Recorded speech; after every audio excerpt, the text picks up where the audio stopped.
Hello दोस्तों, स्वागत है आप सभी का हमारे यूट्यूब चैनल करियर ग्रो में। तो आज हम बात करेंगे एमपी के हाई कोर्ट में जो स्टेनो असिस्टेंट ग्रेड 3 की जो अभी कल एग्ज़ाम हुआ है उसका एग्ज़ाम एनालिसिस फर्स्ट शिफ्ट का ये। चलिए शुरू करते हैं। पहला क्वेश्चन आपके सामने, मनदाता मेला कहाँ लगता है? मनदाता मेला आप सभी को पता है, मनदाता मेला जो है वो खंडवा में लगता है, ठीक है। दूसरा क्वेश्चन है, जहाज महल, जहाज महल कहाँ है? मांडू में, मांडू धार जिले में है। अगर आपने ऐसा लगाया है तो आपका 1 नंबर पक्का। इसके बाद 1984 में जो भोपाल गैस त्रासदी हुई थी उस गैस का नाम पूछा गया था दोस्तों, तो मिथाइल आइसोसाइनाइड, MIC। अगर आप नहीं लगाया 1 नंबर और पक्का हो जाता है। चूलिया जलप्रपात कहाँ पर है? चूलिया जलप्रपात जैसा कि दोस्तों आप सभी को पता है चंबल नदी पर है, जो कि कोटा में है। इसके बाद अगला क्वेश्चन है, टोक्यो पैरा ओलंपिक में किसने निशानेबाजी में स्वर्ण जीता?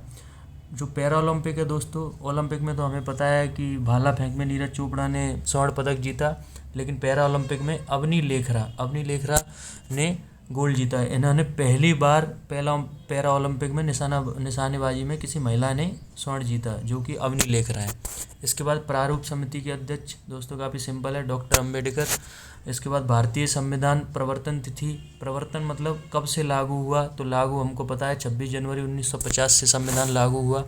इसके बाद टोडा जनजाति जो है वो किस राज्य में पाई जाती है? दोस्तों एक्चुअली ये नीलगिरी की पहाड़ियों पर पाई जाती है। नीलगिरी दक्षिण भारत में है, जो कि तमिलनाडु, केरल, कर्नाटक में है, लेकिन मैक्सिमम कर्नाटक में पाई जाती है। अगर ऑप्शन में कर्नाटक था तो वो एकदम सही है। इसके बाद भारत में केंद्र शासित प्रदेश कितने हैं दोस्तों? पहले 10, फिर 9, अब वर्तमान में 8 केंद्र शासित प्रदेश और 28 राज्य, जो कि भारत में। अगर आपने 8 लगाया तो आपका एकदम सही है। संपत्ति का अधिकार दोस्तों, क्वेश्चन क्या था एग्जैक्ट पता नहीं, लेकिन संपत्ति के अधिकार से रिलेटेड था। तो संपत्ति का अधिकार आपको पता है कि अब यह कोई मूल अधिकार नहीं रहा है। अब संविधान संशोधन के बाद यह 300A, जिसमें आपको संपत्ति का अधिकार है। अगर आपने लगाया तो एकदम सही है। राई लोक नृत्य ये कहाँ का है? मध्य प्रदेश का है राई लोक नृत्य, और ये बुंदेलखंड क्षेत्र में किया जाता है, और गुजरात के भी कई क्षेत्रों में किया जाता है, लेकिन मैक्सिमम जो है बुंदेलखंड में किया जाता है। इसके बाद पानीपत की तीसरी लड़ाई, आपको पता है पानीपत की 3 लड़ाइयाँ हुई थी। पहली बाबर और इब्राहिम लोदी के बीच, दूसरी अकबर और हैमू के, और तीसरी अहमद शाह अब्दाली और मराठा के बीच हुई थी, जिसमें मराठा की ओर से सदाशिव भाऊ 1961 में ये लड़ाई लड़ी गई थी। अगर आपने ऑप्शन किया है तो आपका एकदम सही है। इसके बाद लोकटक झील के बारे में पूछा गया, जो कि मणिपुर में है, मणिपुर एकदम सही हो जाएगा। इसके बाद सार्क में कितने देश हैं? सार्क में टोटल 8 देश हैं। ये कब स्टार्ट हुआ था दोस्तों? 1985 में स्टार्ट हुआ था सार्क, और इसका हाल ही में अफ़गानिस्तान, हाल ही तो नहीं, जो लास्ट देश है जो इसका हिस्सा बना वो 2007 में अफ़गानिस्तान बना। इसके बाद भावांतर भुगतान योजना किससे संबंधित है दोस्तों? ये किसान योजना है। इसमें क्या है कि किसानों को दिए जाने वाला मैक्सिमम मूल्य है ये। क्या कई बार क्या होता है, किसान की फसलों का जो मूल्य है वो काफ़ी कम रहता है बाज़ार की तुलना में, तो जो और उनको जब वो खरीदने जाते हैं तो वो महंगा मिलता है, बेचते हैं तो सस्ता मिलता है। तो सरकार ने जो उनके बीच एक सामंजस्य बिठाने के लिए कि जितने का मिलेगा हम उतने का ही खरीदेंगे, तो जो भाव का जो अंतर होता है वही होता है ये भावांतर, मतलब भाव के अंतर की जो राशि है वो सरकार द्वारा किसानों को प्रदान की जाती है। तो इसके बाद है दूध की शुद्धता किससे मापी जाती है? दूध की शुद्धता आपको पता है लैक्टोमीटर से नापी जाती है।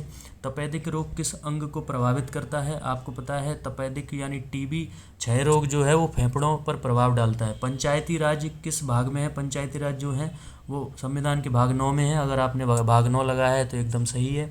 इसके बाद T20 वर्ल्ड कप जो हाल ही में खेला गया था 2021 में, एक्चुअली 2020 में होना था लेकिन कोविड की वजह से नहीं हो पाया, तो 2021 में वो किसने जीता, या शायद ऐसा था कि कौन हार गया, तो ऑस्ट्रेलिया और न्यूजीलैंड से हुआ था वो मैच, फाइनल मुकाबला, जिसमें ऑस्ट्रेलिया ने न्यूजीलैंड को हरा दिया था। तो ऑस्ट्रेलिया विनर था और न्यूजीलैंड था वो रनर अप था।